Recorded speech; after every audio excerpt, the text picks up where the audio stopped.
Hello everyone. Yesterday in the aftermarket hours, RBI proposed the new easy rule for Indian banks who invested in the alternative investment funds, which I expect will influence the stock price. So in this video, let's look at those in detail first and then we can discuss our regular pre-market report for today, 20th May 2025 for the Indian stock market in terms of Nifty and Bank Nifty.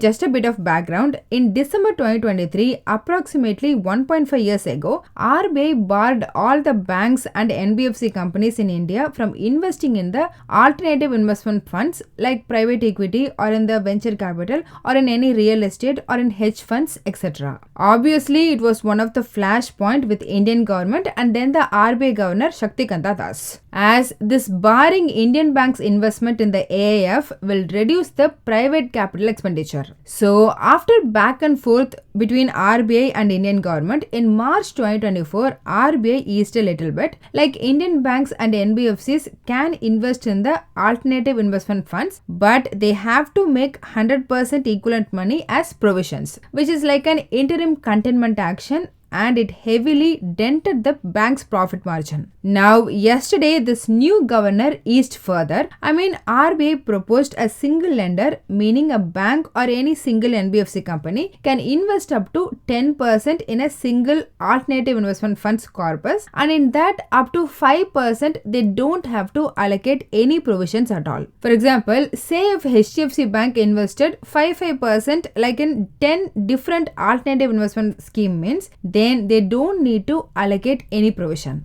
If they already allocated any means, now they can take those money out from the provisions, which all expects to increase the net interest margin and other profit margins. In addition, most of the alternative investment fund already paying higher interest. So it's very positive for Indian banks, and that positivity did reflect on the last night Indian ADRs, which we'll discuss in a moment. Now coming to US, as expected because of the Moody's US sovereign rating downgrade, which we discussed in detail in the last video, their market opened over 1% gap down. However, after that it recovered completely. If required, please pause and have a look. This is the last night S&P 500 price action. Basically, it slowly recovered all the gap down throughout the session and managed to close on the positive note. Again, as expected, as US market downplayed the rating downgrade and neutralized it completely. Then another part of the recovery reason was this Trump massive tax cut bill, which he announced last week on May 12th, and that massive tax cut bill during weekend passed in the Republican Party's House Internal Review. It's really a significant tax cut for the common US people, like taxing on the couple's salary if they opted means, then filing individually, etc. So now this tax cut bill will be reviewed by the House Rules Committee on coming Wednesday 1 AM Eastern Time.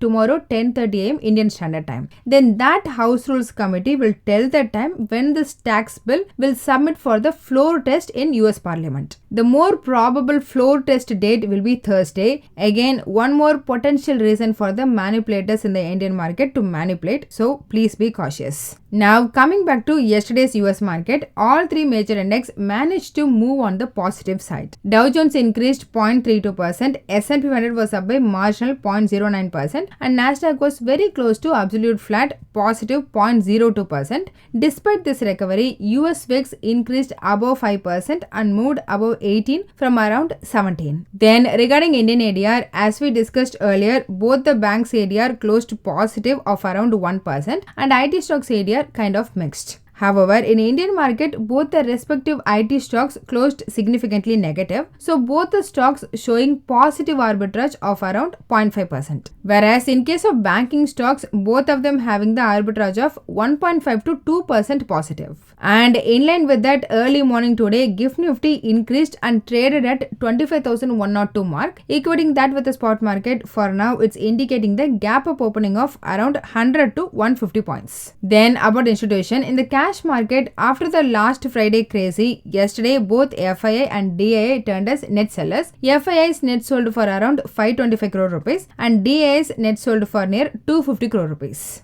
Now moving on to the participant-wise open interest data. For the second session in a row, open interest was mostly driven by call options. Compared to Friday's closing, about 20% new call options added yesterday, while only 5% new put options added. And in that, both FIIs and proprietary traders sold call options significantly more than they bought. On the other hand, retail traders were the ones buying most of those call options. Overall, all participants have reduced their respective stands, and in the option market, all of them now leaning more towards the neutral view with mild positive bias. So at present, proprietary traders are holding net 0.7% open interest on the bullish side. FIIs have net 0.1% on the bullish side, and retail traders are at net 0.2% on the bullish side. Then in the index futures also, the trend was similar. All had reduced their respective stands. Both FIIs and proprietary traders are holding 58% and 63% of their positions on the short side respectively, whereas retail traders, however, are holding 52% on the long side.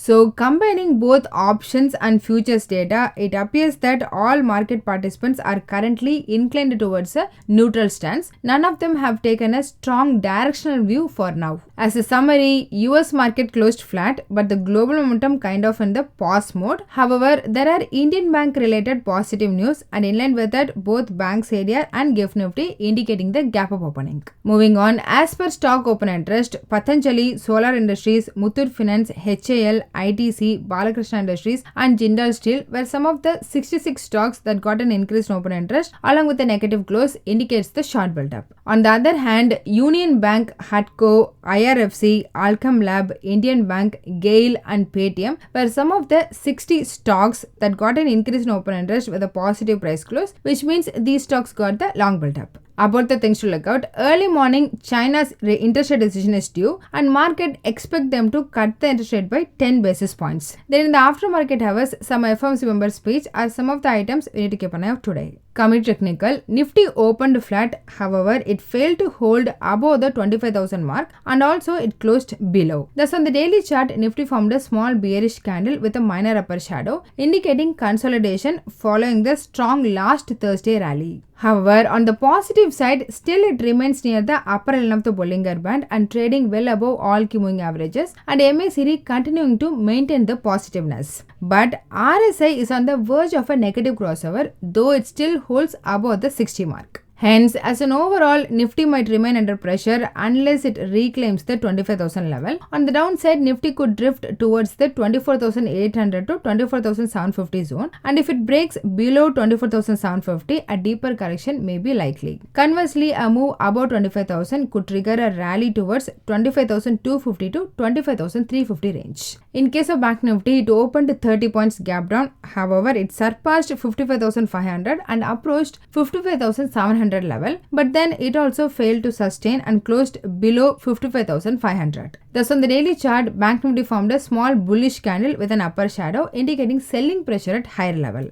In addition, RSI appears to be on the verge of a breakout and MACD shown a negative crossover, although it is still well above the zero line. Hence, a sustained move below 55,300 could trigger the profit booking and will drag the Bank Nifty towards 55,000 to 54,800 level. On the flip side, breakout above 55,700 could push the Bank Nifty towards 56,000 to 56,100 level. As per the weekly options data, the maximum call option open interest was at 25,000 strike, followed by 25,500 and 25,200, with maximum new call option writing at 25,000 strike and then 25,200 and 25,800. On the put side, the maximum open interest was at 25,000 strike, followed by 24,000 and 24,500, with maximum new put option rating at 24,200 and then 24,900 and 24,700. Thus, from options data, 25,000 level is expected to remain a crucial zone for further direction in Nifty, with immediate support at 24,800 and resistance at 25,200. So that's all in this video. Hope you all got some useful information. Please consider subscribing to the channel and liking the video so that it will help me beat the YouTube algorithm and also motivate me to do more. Please don't make any investment based on this, as I'm not a SEBI registered advisor. I'm doing this for me and viewers educational purpose only. Thanks for watching.